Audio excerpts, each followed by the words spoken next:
নমস্কাৰ মোৰ এই নতুন ইউটিউব চেনেলটোলৈ তোমালোকক স্বাগতম জনাইছোঁ। আজি মই তোমালোকক চতুৰ্থ শ্ৰেণীৰ অসমীয়া বিষয়ৰ পাঠ 13 জন্মদিনৰ আয়োজন এই পাঠটি তোমালোকক মই পঢ়ি শুনুৱাই দিম আৰু তোমালোকক বুজাই দিবলৈ চেষ্টা কৰিম। তোমালোকে ভিডিঅ'টো শেষলৈকে চাই যাবা। এতিয়া আহা মূল পাঠলৈ।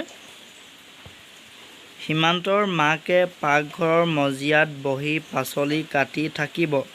কটা পাচলিখিনি একাষৰীয়াকৈ থৈ ঠাইখন মচি মচি ভিতৰলৈ চাই সীমান্তক মাতিব।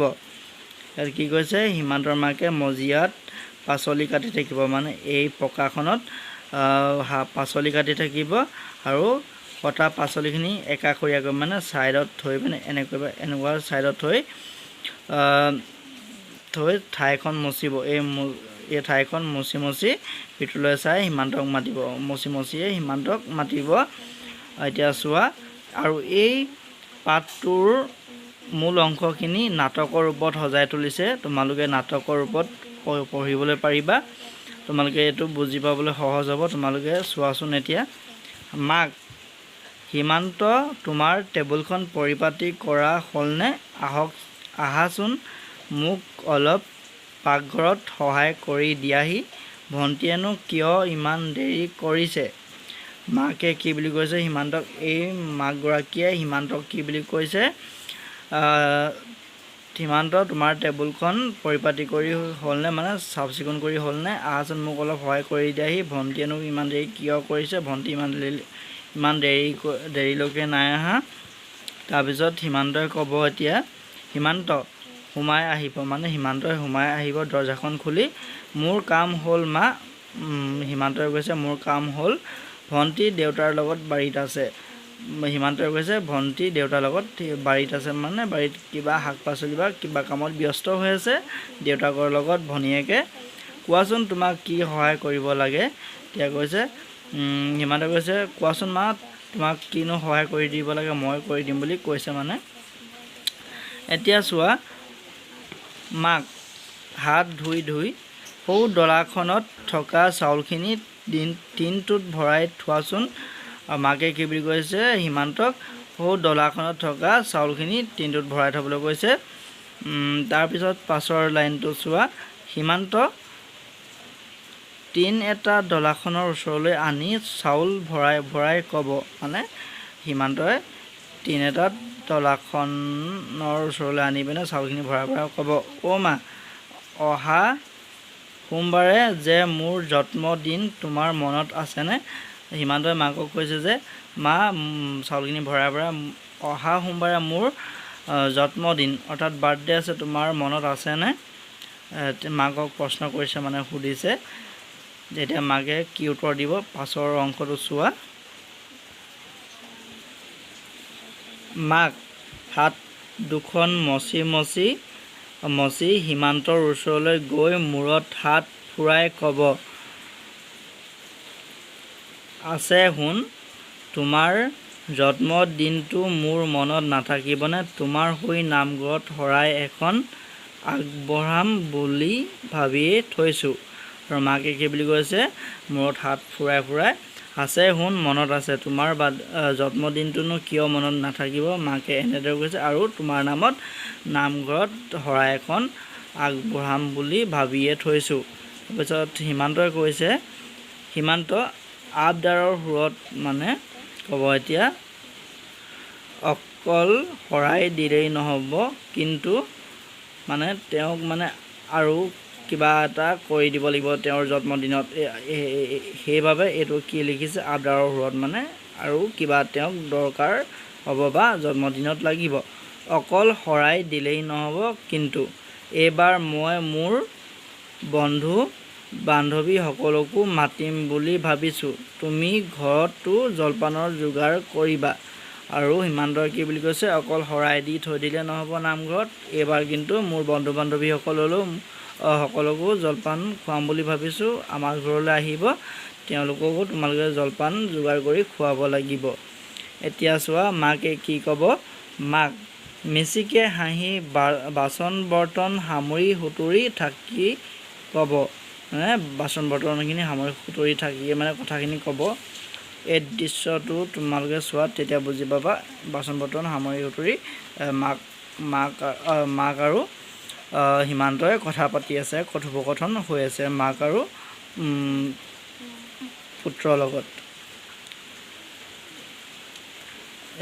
মিচিকে হাঁহি ক'ব এতিয়া, তাৰমানে এইবাৰ তুমি সবান্ধৱে জন্মদিন পালন কৰিবা। এৰা পিছে কাক মাতিম বুলি ভাবিছা? আৰু কি বুলি কৈছে মাকে হাঁহি হাঁহি, তাৰমানে তুমি এইবাৰ সবান্ধৱে মানে বন্ধু বান্ধৱীসকলৰ লগত জন্মদিন পালন কৰিবা। আৰু কৈছে কাকনো মাতিবা বুলি সীমান্তক সুধিছে মাকে।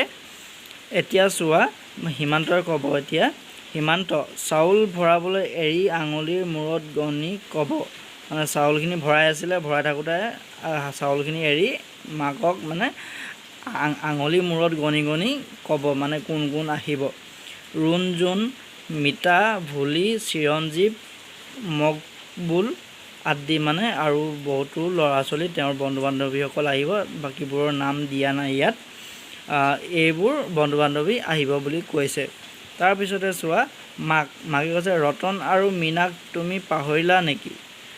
মাকে কৈছে তেওঁৰ বন্ধু বান্ধৱী চাগে সম্ভৱ। পাছৰডোখৰ পঢ়িলে তোমালোকে গম পাবা। ৰতন আৰু মীনাক তুমি পাহৰিলা নেকি? মানে মাকে সীমান্তক কৈছে যে এই দুজনক পাহৰিলা নেকি তুমি? এতিয়া পাছৰ অংশ তোমালোকে চোৱা। সীমান্তই ক'ব, নহয় মা, সিহঁতক মাতিম বুলি ভাবিছোঁৱে, মাত্ৰ নাম কেইটা ক'বলৈহে থাকি গ'ল। কৈছে তেওঁলোককো মাতিম, কিন্তু নামকেইটাহে ক'বলৈহে পাহৰি গ'লো বা থাকি গ'ল বুলি কৈছে। এতিয়া চোৱা, মাকে ক'ব, মাতিবা, সিহঁতকো মাতিবা, নহ'লে বেয়া পাব নহয়। তুমি পিছে কি কৰিম বুলি ভাবিছা? আৰু মাকে কৈছে মাতিবা, সিহঁতকো মাতিবা, সিহঁতৰো লগৰ হয় তোমাৰ, তেওঁলোকক নামাতিলে বেয়া পাব। তুমি পিছে কি কৰিম বুলি ভাবিছা? আৰু কৈছে তুমি পিছে কি কৰিম বুলি ভাবিছা এই জন্মদিনটোত? তেতিয়া সীমান্তই ক'ব, অ' মা, আচল কথাটো কওঁ ৰ'বা। স্কুলৰ বাইদেৱে আমাক জন্মদিনত গছ পুলি ৰোৱাৰ কথা কৈছিল। সেইবাবে এইবাৰ মই পদূলিৰ মূৰত এটা নাহৰ পুলি ৰুম। আৰু সীমান্তই কি বুলি কৈছে, অ' মা, আচল কথাটো কওঁ ৰ'বা। বাইদেৱে সীমান্তক মানে কৈছিলে স্কুলৰ বাইদেৱে জন্মদিনত সকলোৱে পুলি এটা ৰুবা। কাৰণ আমাক গছ গছনি কিমান প্ৰয়োজন হয় তোমালোকে সকলোৱে জানা।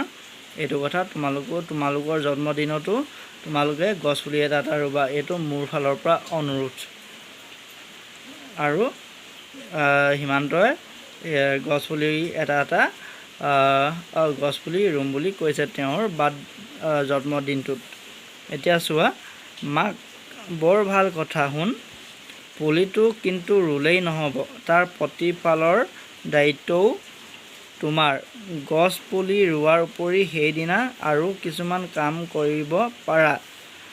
মাকে কৈছে যে শুন, বৰ ভাল কথা, গছ পুলি ৰুম বুলি কৈছা যে, পুলিটো কিন্তু ৰুলেই নহ'ব বুলি কৈছে, তাৰ প্ৰতিপালও কৰিব লাগিব। মানে তেওঁক পুলিটোক পানী, সাৰ আদিও দিব লাগিব বুলি কৈছে। অকল ৰুই থ'লেই নহ'ব। অকল ৰুই থ'লে পুলিটো হ'ব জানো? নহ'ব নহয়, তাৰ দায়িত্ব পালন কৰিব লাগিব আছে। আৰু গছপুলি ৰোৱাৰ উপৰিও আৰু কি কাম কৰিবা বুলি মাকে সীমান্তক সুধিছে। তেতিয়া সীমান্তই কি ক'ব চোৱা। সীমান্ত, কি কাম মা?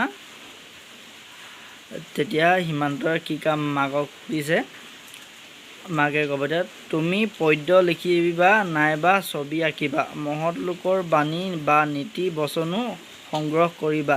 সেইবোৰ সুন্দৰকৈ লিখি বেৰত আঁৰি থবা, কিমান যে ভাল লাগিব। আৰু কৈছে তুমি পদ্য নাইবা ছবি আঁকিবা বুলি কৈছে, মানে কিবা এটা কাম কৰিবা বুলি কৈছে। আৰু মহৎ লোকৰ বাণী নীতি বচনো লিখি তোমাৰ ৱালত বা বেৰত আঁৰি থবা বুলি কৈছে। সেইবোৰ দেখিবলৈ সুন্দৰ হ'ব। তোমাৰ সেইবোৰ সদায় দেখি থাকিলে তোমাৰ সেইবোৰ ভাল কাম কৰিবলৈ মন যাব।